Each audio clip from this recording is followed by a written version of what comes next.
সাপে কামড়ালে অ্যান্টিভেনাম, তেলেঙ্গানায় তৈরি অ্যান্টিভেনাম অনেক সময় কাজ করছে না পশ্চিমবঙ্গে। বিশেষজ্ঞরা বলছেন এক এক এলাকায় এক এক রকম বিষধর সাপ। কোন বিষের কত ক্ষমতা সেটা না দেখে অ্যান্টিভেনাম তৈরি করলেই সমস্যা। সাপের কামড়ে মৃতের সংখ্যা বাড়তেই থাকবে। সাপের কামড় এক ছোবলে ছবি। পশ্চিমবঙ্গের বিভিন্ন হাসপাতালে সাপের কামড় থেকে বাঁচাতে যে অ্যান্টিভেনাম দেওয়া হচ্ছে তাতে ঠিকমতো কাজ হচ্ছে না বলে অভিযোগ। তেলেঙ্গানায় তৈরি হচ্ছে অ্যান্টিভেনাম, তৈরি করছে একটি বেসরকারি সংস্থা। তেলেঙ্গানায় তৈরি এই অ্যান্টিভেনাম পশ্চিমবঙ্গ এবং দেশের বিভিন্ন রাজ্যে ঠিকমতো কাজ করছে না। এর ফলে সাপের কামড়ের পর তড়িঘড়ি হাসপাতালে গিয়েও অনেক সময় প্রাণে বাঁচানো যাচ্ছে না। কেন এমন হচ্ছে? বিশেষজ্ঞদের মতে আবহাওয়ার তারতম্যের ভিত্তিতে সাপের বিষের শক্তি বদলে যায়। একই সাপ কোথাও মারাত্মক বিষধর, কোথাও আবার ততটা বিষধর নয়। যেখানে যেরকম বিষ সেখানে সেরকম অ্যান্টিভেনাম দরকার। এই কারণেই তেলেঙ্গানায় তৈরি অ্যান্টিভেনাম পশ্চিমবঙ্গে ঠিকমতো কাজ করছে না।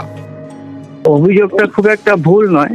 আমরা বেশ কিছু গবেষণা করে দেখেছি যে ওই একই জায়গার একটা খুব ছোট্ট জায়গার সাপের বিষ ব্যবহার করে তৈরি করা অ্যান্টিভেনাম ভারতবর্ষের অনেক জায়গাতেই কাজ করে না। কারণ হচ্ছে সাপের বিষের ভৌগোলিক এর জন্য তারতম্য। ওয়েদারের জন্য সাপের বিষের তারতম্য ঘটছে, সাপের নেচারের তারতম্য ঘটছে। তার ফলে অ্যান্টিভেনম তো একটা প্রপার ওয়েতে তৈরি হচ্ছে। যেই এরিয়া থেকে কালেকশনটা হচ্ছে সেই এরিয়ার ভেনম কালেকশন হচ্ছে, সেই এরিয়ার ভেনমটা যখন কালেকশন হচ্ছে সেইখান থেকেই সেইভাবেই সেই প্রসেসিংয়ে তৈরি হচ্ছে। কিন্তু ওর তো আর নেচার চেঞ্জ হবে না, লং প্রসেস হচ্ছে বা সেটা ইনঅ্যাক্টিভ হওয়ার চান্সটাই বেশি। সাপের বিষ থেকেই তৈরি হয় অ্যান্টিভেনাম। বিভিন্ন জায়গা থেকে সাপের বিষ সংগ্রহ করে গবেষণা করা হয়। বিশেষজ্ঞদের মতে পশ্চিমবঙ্গ থেকে সাপের বিষ নিয়ে তেলেঙ্গানায় যেতে অনেক সময় লাগে। এতে কোন বিষ কতটা বিষাক্ত তা বোঝা যায় না, ফলে সঠিক অ্যান্টিভেনাম তৈরি করা যায় না। বিভিন্ন জায়গার সাপের চরিত্র বা তার বিষের যে পার্টটা সেটা কিন্তু বিভিন্ন জায়গায় বিভিন্ন রকম। তো অবশ্যই যখন কিনা কোনো লোকাল জায়গা থেকে যদি এই অ্যান্টিভেনামটা তৈরি হয় তার এফেক্টিভিটিটা অনেক বেশি ভালো থাকে। এটা আমরা দেখে এসেছি। একই ধরনের যদি সব জায়গায় চলতো তাহলে তো সারা বিশ্বে একটাই মানে অ্যান্টিভেনাম সব জায়গাতে হতো, সেটা তো হয় না। তবে লোকালি তৈরি হলে বোধহয় আরও বেশি এনকারেজ করা উচিত সেগুলোকে। বিশেষজ্ঞদের আরও অভিমত, যদি জোন ভিত্তিক এভিএস তৈরির জায়গা তৈরি করা হয় সেক্ষেত্রে চিকিৎসার ক্ষেত্রে অনেকটাই সুবিধা হবে রোগীকে বাঁচাতেও। রঞ্জিত সরকার, নিউজ 18 বাংলা, নদিয়া। যাওয়ার যে প্রবণতা ছিল এতদিন, সেই প্রবণতা অনেকটাই কমেছে। কিন্তু তারপরেও সাপের কামড়ে বা সাপের আঘাতে অভিযোগ অনেক ক্ষেত্রেই অ্যান্টিভেনাম ঠিকমতো কাজ করে না। এই পরিস্থিতিতে দেশ জুড়ে পয়জন ইনফরমেশন সেন্টার চালু করছে কেন্দ্র। পশ্চিমবঙ্গে 2 জায়গায়, উত্তরবঙ্গ মেডিকেল কলেজ এবং কলকাতা মেডিকেল কলেজ। সরকারি তথ্য বলছে সাপে কামড়ালে ওঝার কাছে যাওয়ার প্রবণতা অনেকটা কমেছে। এখন অনেকেই ওঝার বদলে ছোটেন হাসপাতালে। কিন্তু অভিযোগ অনেক জায়গায় হাসপাতালে দেওয়া অ্যান্টিভেনামে কাজ হচ্ছে না। এতে অনেকেরই প্রাণ যাচ্ছে। কিন্তু কেন এমন হচ্ছে? উত্তর খুঁজতে দেশ জুড়ে পয়জন ইনফরমেশন সেন্টার তৈরি করছে কেন্দ্র। দেশের 50টি মেডিকেল কলেজে তৈরি হচ্ছে এই পয়জন ইনফরমেশন সেন্টার। তালিকায় রয়েছে পশ্চিমবঙ্গের 2টি medical college, Kolkata medical college এবং উত্তরবঙ্গ মেডিকেল কলেজ।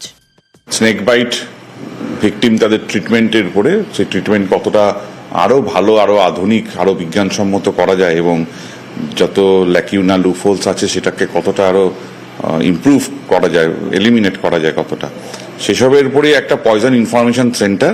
এবং এই 2টি কলেজের যিনি বিভাগীয় প্রধান থাকবেন তিনি হবেন নোডাল অফিসার এবং 24x7 এটা অ্যাক্সেস থাকবে মানুষের এবং বিভিন্ন ট্রিটমেন্ট সেন্টারে, যারা বিভিন্ন পরামর্শ বা নির্দেশিকা চাইলে পাবেন এই জায়গা থেকে। দিনে দিনে সাপের কামড়ে আক্রান্ত হয়ে মৃত্যুও বাড়ছে রাজ্যে, আর সেই কারণেই কলকাতা মেডিকেল কলেজে এই গবেষণা কেন্দ্র হলে অনেকটাই উপকৃত হবে দক্ষিণবঙ্গের মানুষজন।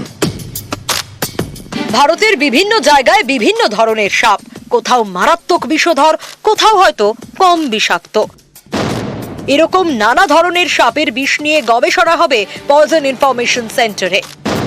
অনেক জায়গায় এখন অ্যান্টিভেনাম কেন ঠিকমতো কাজ করছে না তা খতিয়ে দেখা হবে। সাপের বিষের রকম ফের বুঝে তৈরি হবে ওষুধ। রিসেন্টলি দেখা যাচ্ছে যে যদি কাশ্মীরের ভাইপার যে পলিভ্যালেন্ট যে অ্যান্টিভেনাম ইউজ করে যদি ভালো হয়, সেটা দেখা যাচ্ছে যে পশ্চিমবঙ্গের ক্ষেত্রে তা কার্যকরী নাও হতে পারে। তার মানে এদের মধ্যে মিউটেশনের জন্য বিষের তারতম্য হয়ে যাচ্ছে।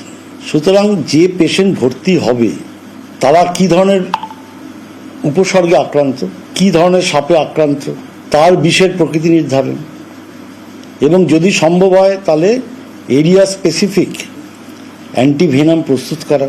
এবং এটা এই মেডিকেল কলেজে ফরেনসিক মেডিসিনের যে হেড, তার নেতৃত্বে একটা টিম গঠন করা হবে যারা এই কাজগুলো করবেন। ভারতে সাপের কামড়ে ঘায়েল এবং মৃতের সংখ্যা দিন দিনই বাড়ছে। টরন্টো বিশ্ববিদ্যালয়ের সেন্টার ফর গ্লোবাল হেলথ রিসার্চের তথ্য অনুযায়ী বিশ্বে প্রতি বছরে সাপের কামড়ে যতজনের মৃত্যু হয় তার অর্ধেকই হয় ভারতে। এদেশে প্রতি বছর গড়ে 1,58,000 জনকে সাপে কামড়ায়। এর মধ্যে বছরে গড়ে 58,000 জনের মৃত্যু হয়। অনেক জায়গায় অ্যান্টিভেনম কাজ না করায় উদ্বেগ আরও বাড়ছে। সমস্যা সমাধানে দেশ জুড়ে পয়জন ইনফরমেশন সেন্টার তৈরি করছে কেন্দ্র। ক্যামেরায় গোপাল ওঝার সঙ্গে অভিজিৎ চন্দ, নিউজ 18 বাংলা।